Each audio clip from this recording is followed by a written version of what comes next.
हे हाय। आज डेट है 26 जून आज बैंक निफ्टी और निफ्टी दोनों की एक्सपायरी है। बैंक निफ्टी की मंथली एक्सपायरी और निफ्टी की वीकली एक्सपायरी है। देखते हैं कैसा रहता है। ये बहुत ज़्यादा मूवमेंट के बाद, ये बहुत ज़्यादा गैप अप मूवमेंट के बाद ये शार्प आया था, कल एकदम बीच में ही रही है। हो सकता है कि आज ये नीचे गिर जाए, हो सकता है। बैंक निफ्टी की वीकली एक्सपायरी और निफ्टी की है, तो देखा जाएगा क्या रहता है। प्रीमियम बहुत ही ज़्यादा महंगे मिल रहे हैं। एक लॉट सेल करने के लिए 2,40,000 लग रहा है। Limited position, consistent green close और इंक्रीज अपना एवरेज, यही दो मेरे गोल्स हैं जो मैं लेके चल रहा हूँ। ऑलमोस्ट फ्लैट ही खुल रहा है, पर ऊपर खुल रहा है।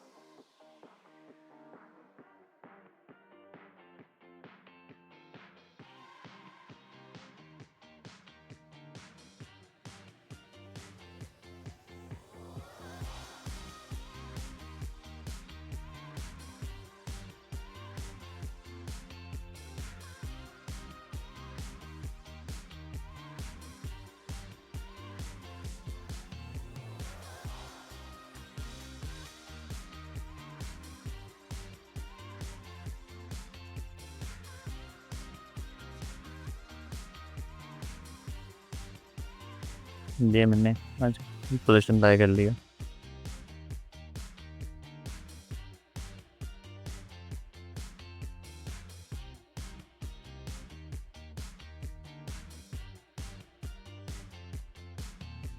बाय सिर्फ इस वजह से की है क्योंकि कैपिटल नहीं था, पैसा नहीं था, सिर्फ इस वजह से बाय की है।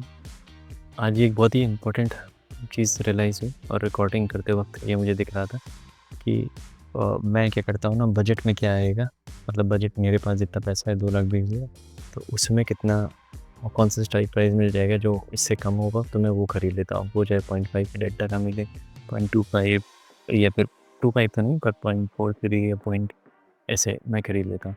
तो उसके चक्कर में मैं क्या करता हूँ, 4-5 चार्ट लोड कर रहा होता हूँ, जो मूवमेंट आ रहा होता है, और फिर होता ये है कि उतनी देर में वो मूवमेंट स्किप हो जाता है।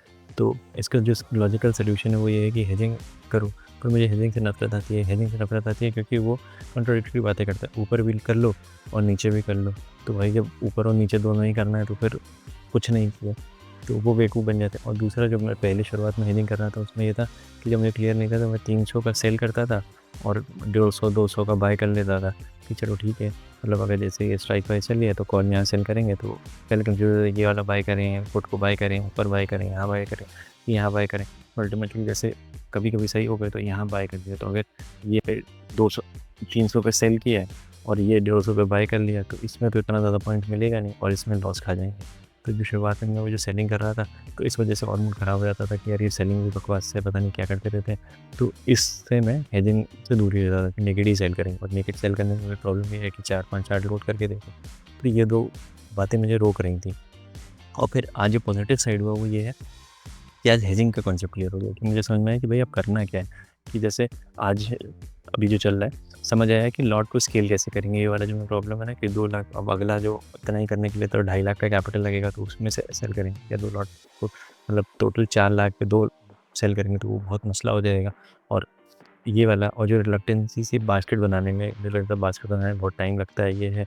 और आज में ये चीज़ भी क्लियर हुई कि ये जो ज़ीरो धाम है, तो मैं अगर डायरेक्ट वहीं पे जैसे बास्केट चेक कर लूँ तो वो बहुत काम आसान कर देता है। ये वाली चीज़ भी मेरी क्लियर नहीं थी। मैं यहाँ पे क्लिक करता था, ये चार्ट में जाता था और फिर उसको, ये चार्ट लोड होने में अपना टाइम लगाएगा, उतनी देर में मूवमेंट मिस हो जाएगा कि अच्छा खासा लोड हो रहा है। बैठ के देख रहा हूँ यार, वो भी जब फास्ट मूवमेंट आता है तो ये लोड ही होता चला जा रहा है।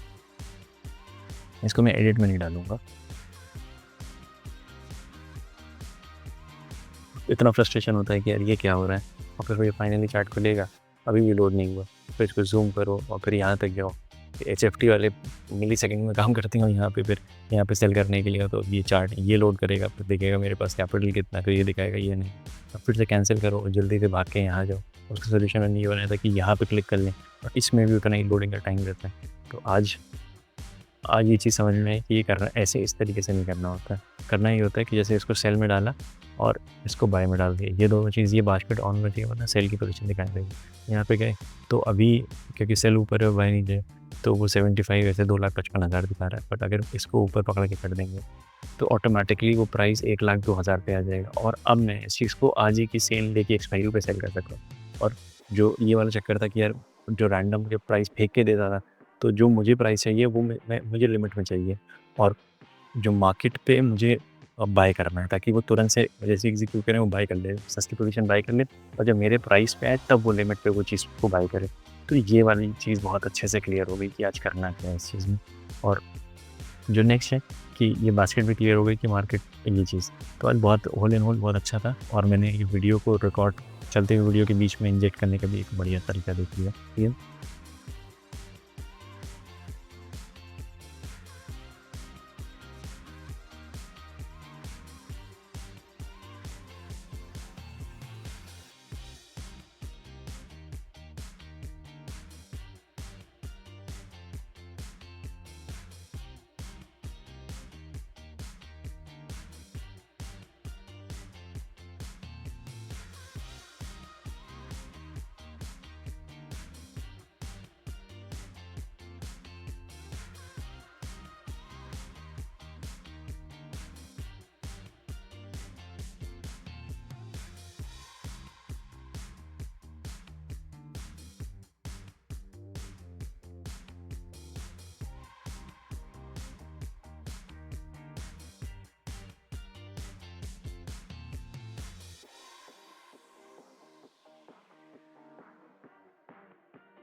Nita Lewis nanzita kita politik.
ये बहुत झटका लेके कर रहा है, तमाशा हो रहा है नया नया 408।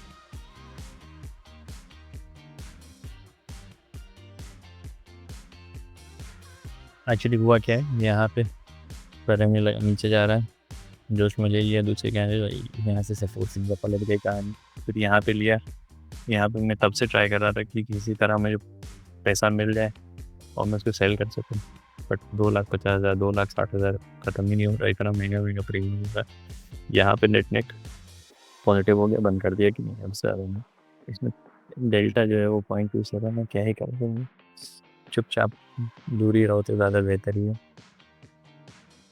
अब शेयर नीचे जाने का डमी बन रहा है यहाँ पे 2,57,000 का सेल करवाएंगे, 2,22,000 2 लाख। बहुत कन्फ्यूजन कर रहा है यार आज ये प्रीमियम। ठीक है, मैंने एक और बाइंग की पोजीशन ले लिया।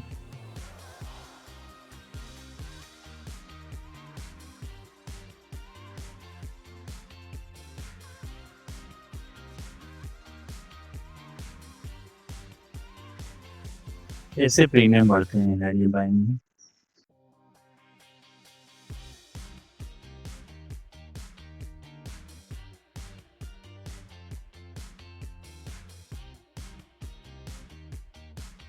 बस बहुत हुआ अब नहीं।